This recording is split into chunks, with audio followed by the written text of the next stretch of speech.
ሩታዬ የኔ ቆንጆ የኔ አትበገር የኔ አታቃጣይ ብለውሻል ቅመሞችዬ ማለት ነው። እና በነገራችን ላይ ማለት ነው እኔ የሩታ አክት ሄርሜላን እንዴት እንደሚያንጨረጭር ሳይ በሳቅ ነው መጣው። በዚህ አጋጣሚ ግን ስራ አብርሽ ብዙዎቻችሁ አንዳንድ አስተያየት እየሰጣችሁ እያዩችሁ ነው እና እኔም አስተያየታችሁን እጋራለሁ። እግዚአብሔርን ነው የምላችሁ ቤተሰቦች።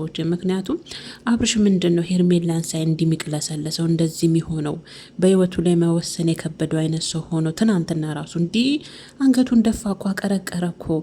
በዛ ላይ ደግሞ ሂጂ በቃ ሌላ ቀን እንገናኛለን የሚለው ቃል ራሱ ያው ብዙዎቻችሁ ጋር አሟችኋልና እኔ ጋም ኮሜንት እየሰጣችሁ ነው። በዛ ላይ እኮ ምትክዬ ሌላ ቀንም እኮ እንገናኛለን በቃ ሂጂ ሌላ ጊዜ እንገናኛለን አላት። በህይወቱ በትዳሩ ላይ እንዴት መወሰን በዚህ ልክ ያቅተዋል? አብርሽ ሄርሜላን ይወዳታል እያላችሁ ነው። በትክክል እውነት አዎ ይወዳታል። ሳይወዳትማ አይቀርም እንዴ። ጋሽዬ ጋና ኤፊ ጋር ሲሄድ እኮ ደረቱን ነፍቶ ኪሶን ይዞ ቀና ብሎ ነው ለእነሱ መልስ ሲሰጥ የምናየው አይደል? የገዛ አባቱ ጋር እንኳን ሄዶ ሲጠይቁት ለሳቸው ራሱ በስነ ስርዓት መልስ ይሰጣል አይደል እንዴ? ወንድሙ ጋር ምን ሄርሜላ ጋር ሲሄድ እኮ እኔ የሚታሰረው ነገር ምንድን ነው? የሚያቀረቅረው ነገር፣ አንገቱን የሚደፋው ነገር። የእውነቴን ቤተሰቦቻችሁ ብዙዎቻችሁ ይሄ ነገር ግራ ገብቷቸዋል እንዴ። መወሰን እንዴት በየራሱ በህይወቱ ላይ ትዳር ነው፣ ቀላል ነገር አይደለም፣ እቃቃ ጨዋታ አይደለም። እንዴት ነው በትዳሩ ላይ ቀና ብሎ በሙሉ ኮንፊደንስ ህይወቴ ውስጥ የማያስፈልጉትን ሰዎች እያስወጣው ነው። በቃ ከህይወቴ ውጪ ማለት በዚህ ንክ ለምን ከበደው? የእውነት ለእኔ ራሱ በጣም በጣም ከምላችሁ በላይ ቤተሰቦቼ ጥያቄ ፈጥሮብኛል። እንዲ አቀርቅሯል እኮ ልጁ አቀርቅሯል። ግማሾቻችሁ ደግሞ አብርሽ ደስታው ጠፍቷል እያላችሁ ነው። እሱ ደስታው የጠፋው እንደሚመስለኝ ከሆነ እውነት ለመናገር ሩታ ሙሉ ለሙሉ ያመናት አይመስለኝም። አብርሽ የሆነ ነገር ይዛ የሆነ ጥርጣሬ ውስጥ ነው ያለው። አሁንም ከልቡ አላመነም ከሩታ ጋር ማለት ነው። ምክንያቱም የሆነ አንዳደነ እሱን ከሄርሜላም ከራሷም ህይወት እንትን ብላ የሆነ ሜዳ ላይ የምትጥለው አይነት ነገርም በቃ የሆነ የጥርጣሬ መንፈስ አለበት። ለዛ ነው ደስታ ያጠረው እንጂ መቼም ሚስትን የምታክል ነገር አጠገብ ሆኖ በእሱ አልተደሰተም ማለት ለእኔ ይከብደኛል።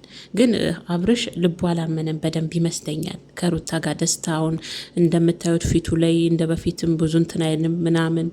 ያ ነገር ብዙዎቻችሁ ላይ እንትን ጭሮባችኋል እኔን ጨምሮ ማለት ነው። ግን ቢሆንም ቀስ በቀስ ያው ደስታውን ሚስቱ ናትና ባህሪውን ታውቃለች፣ አመሩን ታውቃለች። ሸሸ ስታደርገውም ዝም በሉ ደስታው ይመጣል። እሱ ችግር የለውም። እኔ አሁን የአብርሽ መሳቃነ መሳቅ ሳይሆን ሄርሜላን ሲያገኛት የሚል ፈሰፈሰው ነገር ለእኔ ራሱ ግራ ገብቶኛል። እንዴ አቀረቀረኩ።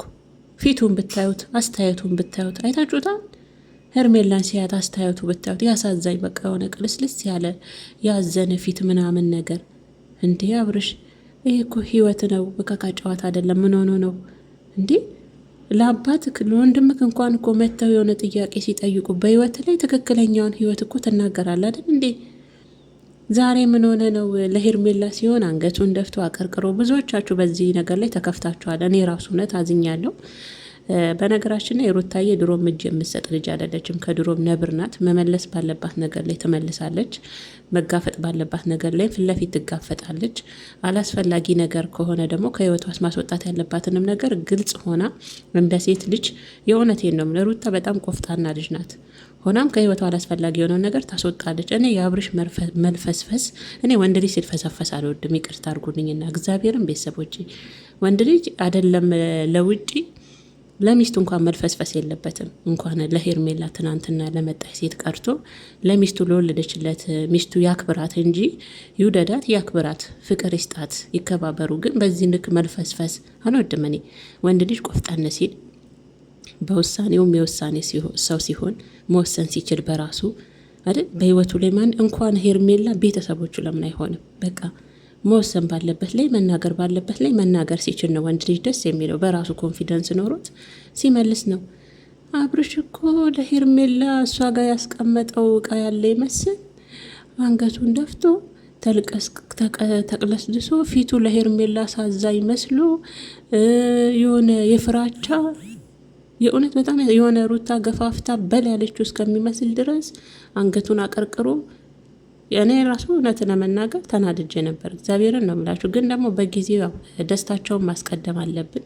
ዋናው የእነሱ ሰላም ስለሚያስፈልግ ሁላችሁም በጉጉት የምጠብቁት የድሮ አብርሽንና ሩታን ስለሆነ እኔን ጨምሮ ያንን ፍቅራቸውን ስለሆነ ያንን ማስቀደም ስላለብን ነው እንጂ ሁላችንም እውነት ለመናገር እኔም በአብርሽ ተገርም ያለው ማዝኝ ያለው በዚህ ልክ ሄርሜላን ሳያት ኮንፊደንሱ ለምን እንደሚጠፋ አንገቱን ለምን እንደሚደፋ ለምን እንደሚያቀረቅር